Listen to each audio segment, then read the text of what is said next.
យើងខ្ញុំសូមជម្រាបជូនដល់បងប្អូនប្រជាពលរដ្ឋយើងដែលយើងខ្ញុំសន្យាថាក្រោយពីវីដេអូ YouTube ALC ខ្ទឹមខ្មៅនិយាយអំពីជំងឺសម្ពាធឈាមរបស់មនុស្សចាស់ដែលថាឲ្យតែយើងមានវ័យចាស់យើងនឹងកើតតែជំងឺសម្ពាធឈាមប៉ុន្តែនៅក្នុងនេះយើងនឹងបន្ថែមទៀត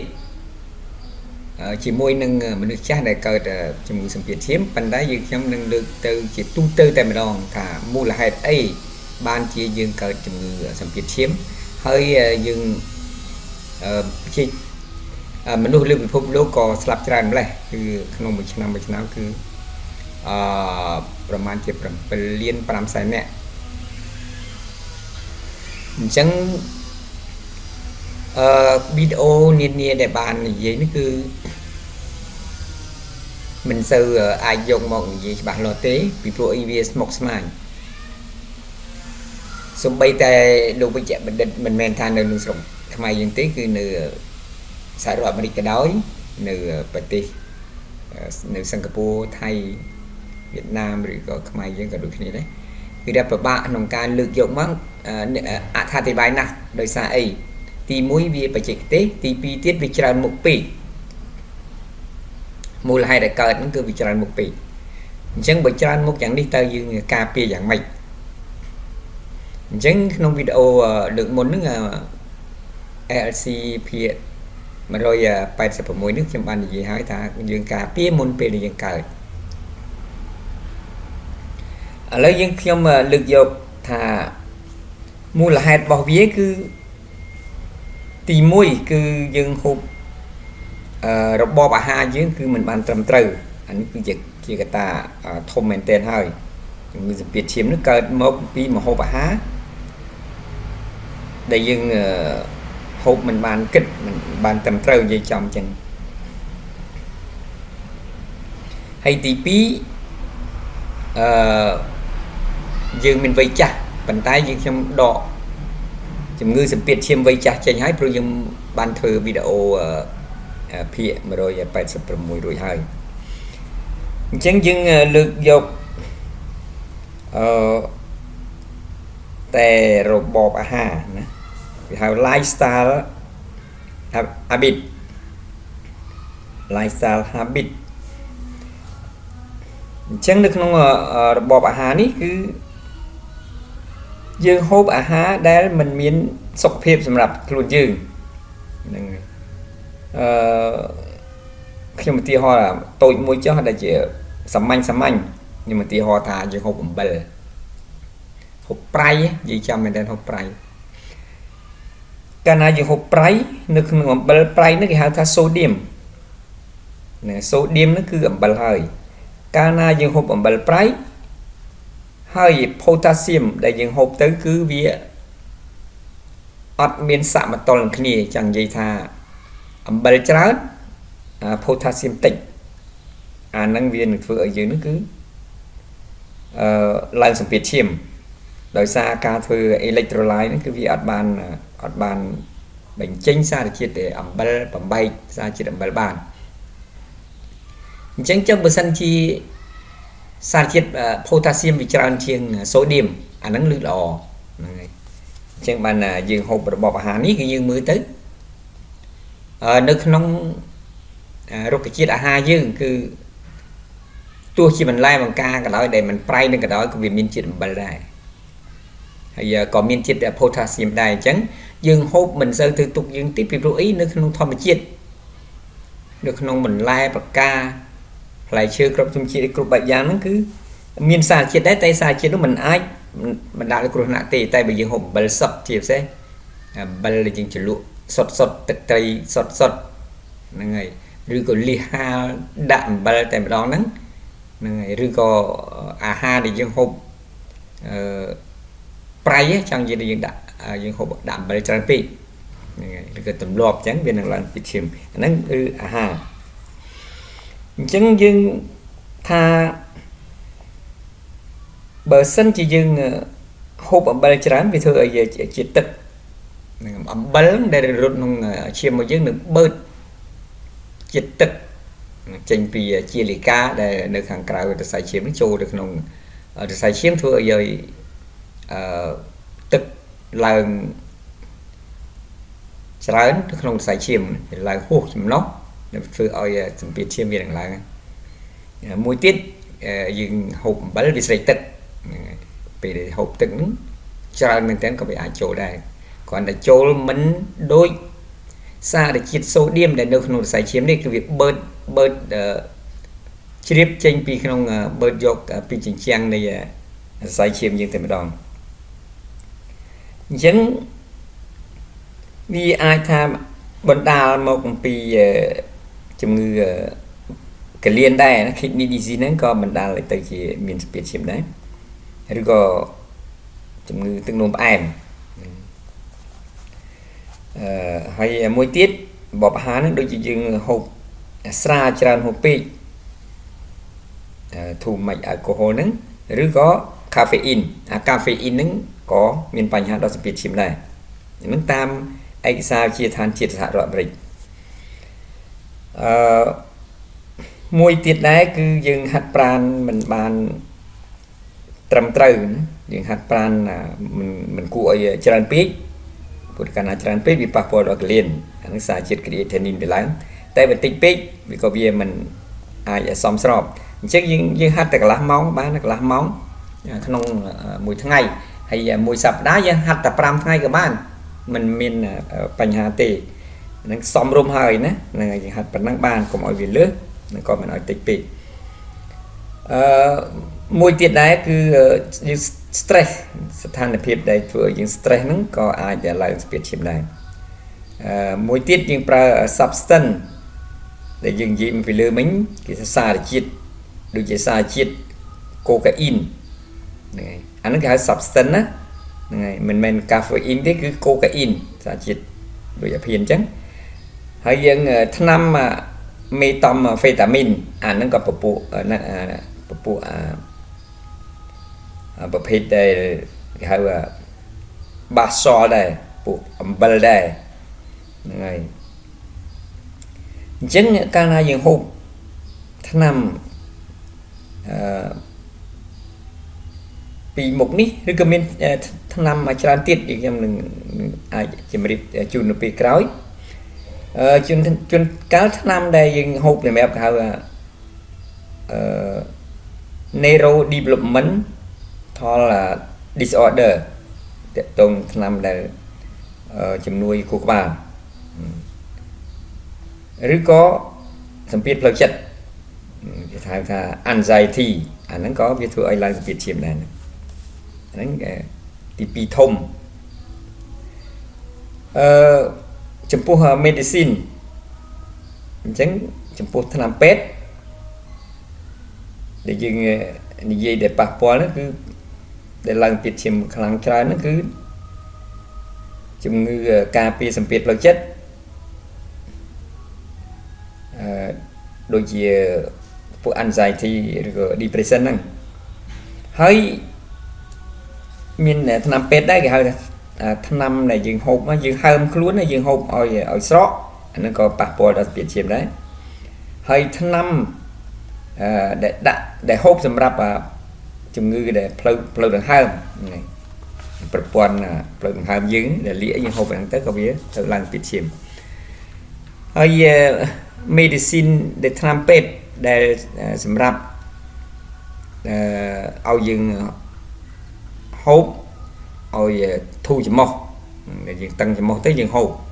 អាហ្នឹងក៏ប៉ះពាល់ដែរហើយថ្នាំពេទ្យមួយបែបទៀតដែរគឺហូរម៉ូនដែលយើងហូបពេលយើងមានផ្ទៃពោះ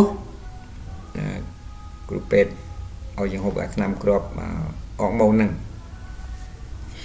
ហើយមួយទៀតសំខាន់ណាគឺ non steroidal anti inflammatory drug គឺថ្នាំបំបត្តិការឈឺចាប់អាហ្នឹងហេតុអីបានថ្នាំបំបត្តិការឈឺចាប់វាអាចឡើងសម្ពាធឈាមពីព្រោះអីនៅក្នុងថ្នាំបំបត្តិការឈឺចាប់ដូចជា aspirin ibuprofen doliprane Tylenol ឲ្យតែពពួកបំបត្តិការឈឺចាប់ហ្នឹងគឺ រូបមន្តផ្សំរបស់វាគឺផ្សំដោយជាមួយនឹងសូឌីមអញ្ចឹងយើងជួនកាលយើងអត់ដឹងតែយើងអត់ដឹងទៅគឺនៅបំបត្តិការជិះចាប់យើងហូបព្រឹកកប់ងាយប្រហែលថ្ងៃទៅស្រាប់តែឡើងស្ពាតឈាមឡើងផ្លែកអញ្ចឹងវាតេតទៅនឹងអំបិលនៅក្នុងហ្នឹងគឺមានសារជាតិអំបិលអញ្ចឹងណាហើយមានថ្នាំផ្សេងទៀតដែរណាដូចជាថ្នាំដែលយើងហូបសម្រាប់ឲ្យបាត់ហើម control fluid ហ្នឹងហើយមួយទៀតឲ្យតែយើងសង្កេតមើលក្នុងថ្នាំហ្នឹងដែលដាក់ថាមានសូឌីមហ្នឹងអាហ្នឹងក៏វានឹងធ្វើឲ្យឡើងស្ពាតឈាមហើយអញ្ចឹងយើងមើលក្នុងថ្នាំហ្នឹងផង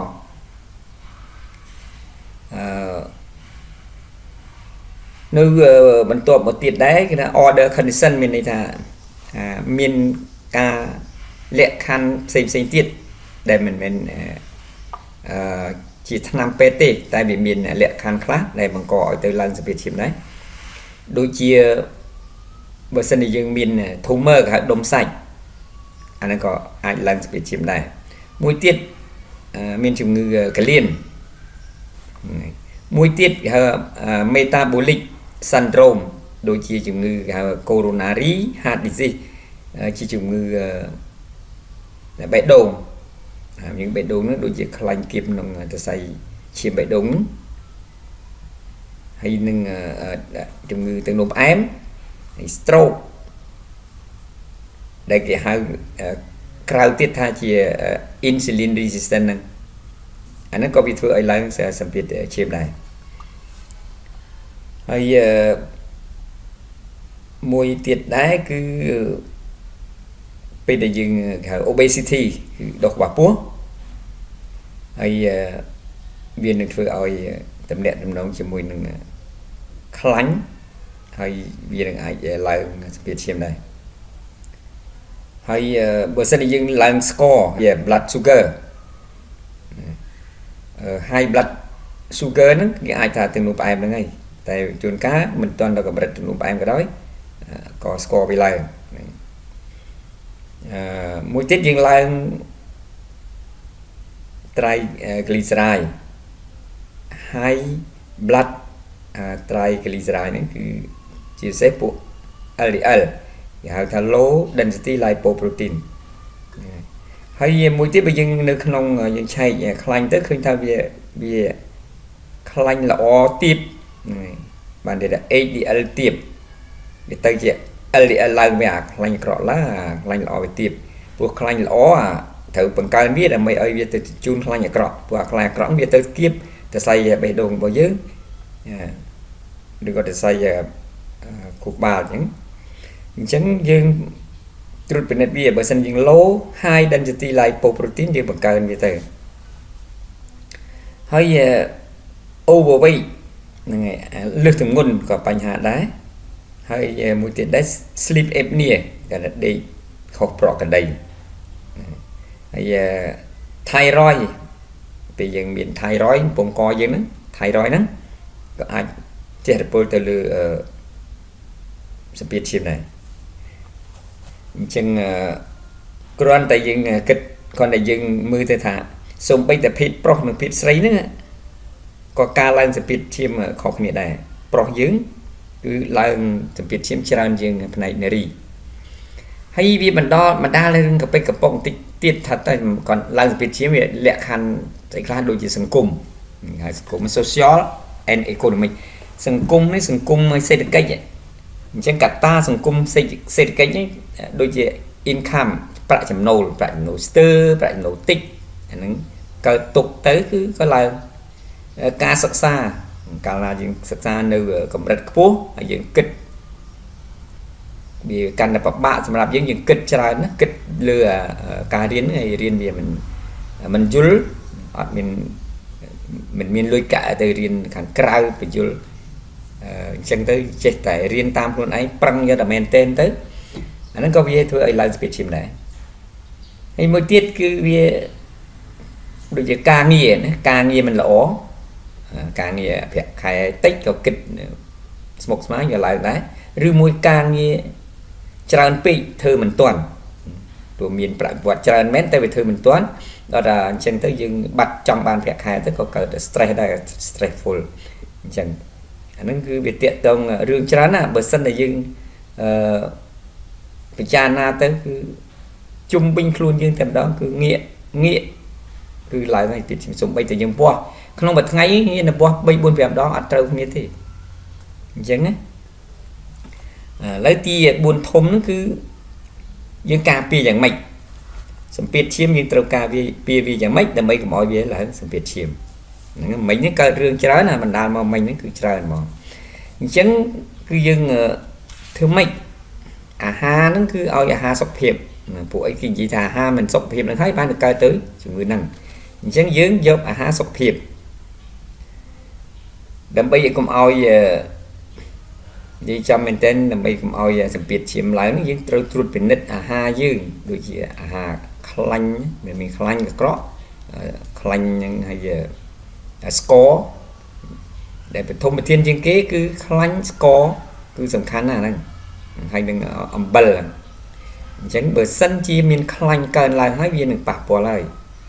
ប៉ះពាល់ដល់សម្ពាធឈាមហើយពីព្រោះតែខ្លាញ់ឡើងគេហៅថាក្លត់ហ្នឹង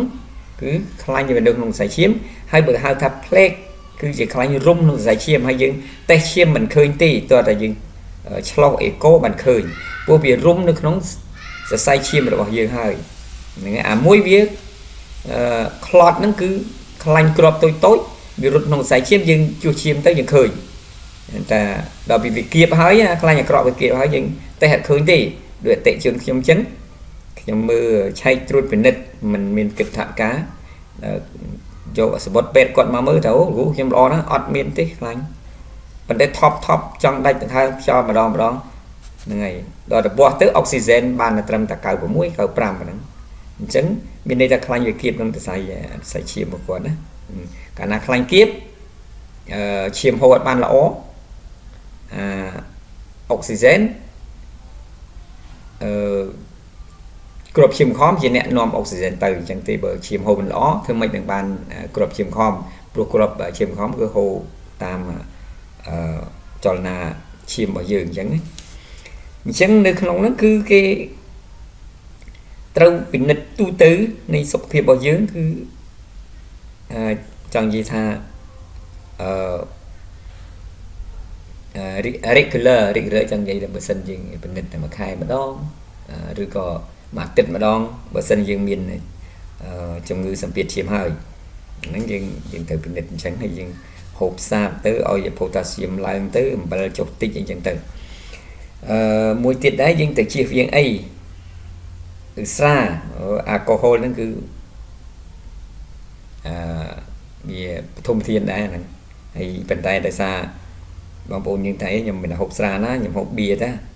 អាហ្នឹងស្រាបៀជាតិអាល់កុហុលហ្នឹងអត់បានទេណាហ្នឹងហើយថាវាឡើងហើយវានឹងបុកទៅ stroke ឬក៏ heart attack ស្ទះបេះដូងខ្ញុំនិយាយពីខាងលើហើយហាត់ប្រាណបានល្អទៅហើយបើសិនយើងជក់បារីនេះហើយនឹងស្រាហ្នឹងគឺមិនគួរទេពីព្រោះអីអាហ្នឹងមេធំនៃកើតឡើងសម្ពាធឈាមហ្នឹងសម្ពាធឈាមហ្នឹងគឺបារីស្រាហើយបើបារីហ្នឹងវាបង្ហោះទៅមហារីកទៅទៀតប៉ុន្តែដោយសារយើងនិយាយពីសម្ពាធឈាមហើយយើងមកចាត់ចែងរៀបចំធ្វើយ៉ាងម៉េចកុំឲ្យយើង stress កាត់បន្ថយ stress កាលណាយើងកាត់បន្ថយ stress យើងធូរហើយការដេកចឹងដែរយើងដេកធ្វើម៉េចឲ្យបានលក់ស្រួលទៅក៏វាបន្ថយដែរណាហ្នឹងហើយអញ្ចឹងនៅដែលខ្ញុំជម្រាបជូននេះគឺតើតើនឹងសម្ពាធឈាមនោះគឺកត្តាច្រើនមែនទែនប៉ុន្តែកត្តាដែលបង្ការឲ្យសម្ពាធឈាមនឹងខ្លាំងជាងគេដែលអាចបង្កើតបាននោះព្រោះអានេះវាច្រើនពេកអញ្ចឹងគឺយើងចាប់យកតែទី1គឺខ្លាញ់គៀបក្នុងសរសៃ artery coronary artery ហ្នឹងនៅក្នុងសរសៃបេះដូងសរសៃដែលបេះដូងយើងបាញ់ឈាមចេញហ្នឹងហៅ artery ហើយនឹងខ្លាញ់ហ្នឹងក៏មានគៀបនៅក្នុងវ៉ែនដែរដល់ពីដែលបេះដូងយើងបឺតចូលទៅវិញហ្នឹងគឺបឺតពីចុងជើងចុងដៃយើងចូលទៅបេះដូងវិញមួយបាញ់ចេញមួយបឺតចូលអាបឺតចូលគេហៅវ៉ែនតាមសរសៃវ៉ែនហ្នឹងហើយបាញ់ចេញគេហៅ artery chẳng dương thứ mấy cùng oi miền khanh nó không sai chim vào dưới nứng cùng oi miền khanh kiết nó cùng oi miền khanh là được lòng nắng cứ dương